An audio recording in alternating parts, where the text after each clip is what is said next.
A warm greetings to everyone. Myself, D.M.KALAI SELVI, CSE Department, RMDEC College.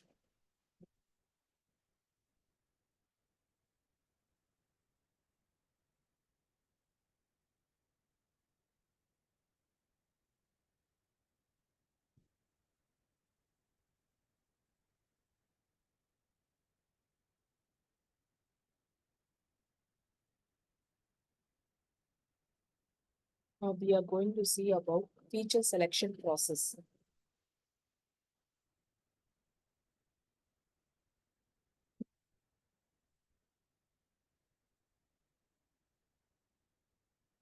Feature selection process is very important in machine learning algorithm.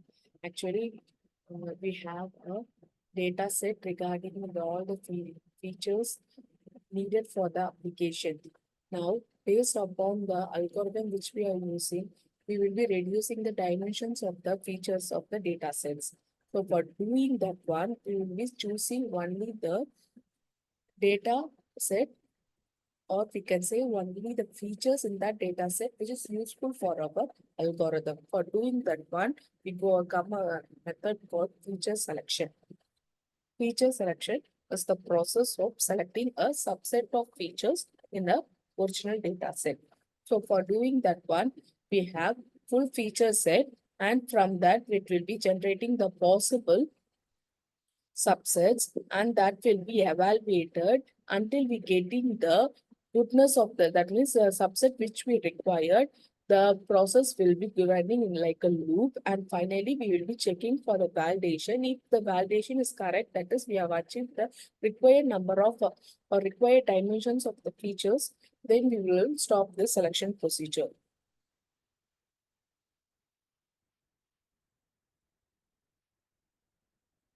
So subset generation, feature subset generation can be done if we have a n-dimensional data set. You can able to have a possibility of 2 power n subsets.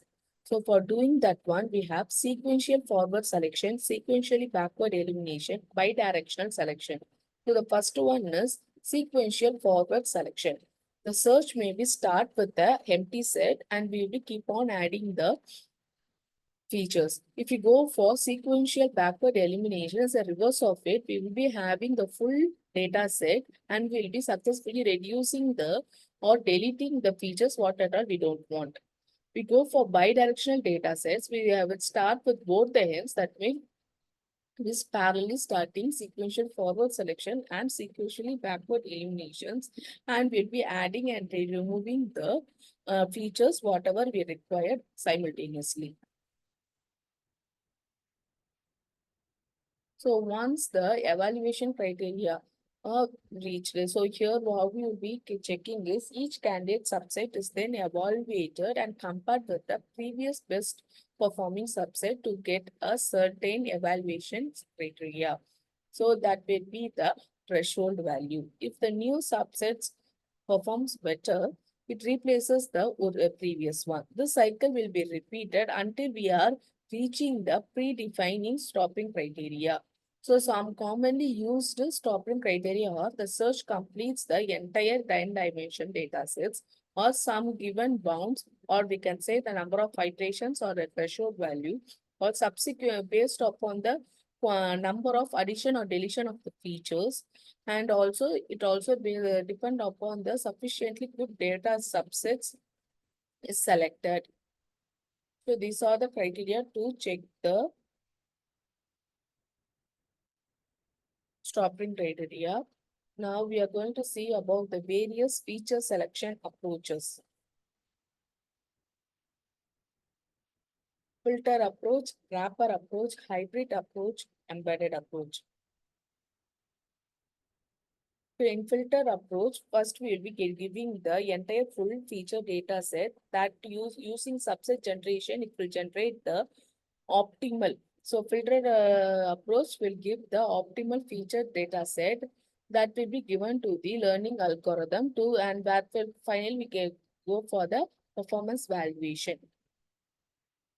And here given there some common statistical test we have done for to check the performance. Example, information gain, Fisher score. In wrapper approach, we'll be identifying the best featured subset, and we've done using a valuation method that will be done repetitively like a loop until we get the optimal feature subset. So full data set will be given and generate the subset, and that feature subset will be given to the learning algorithm, and will be calculate the performance, and will be have a threshold value, and if the feature subset whatever we generate in this iteration reached the subset reach that threshold, it will be winded out. Otherwise, it will go for a loop until you're getting the optimal feature subset. The hybrid approach will be a combination of both filter and wrapper. To go for the embedded approach, it is similar to wrapper approach, but the difference is it performs feature selection and classification simultaneously. Thank you.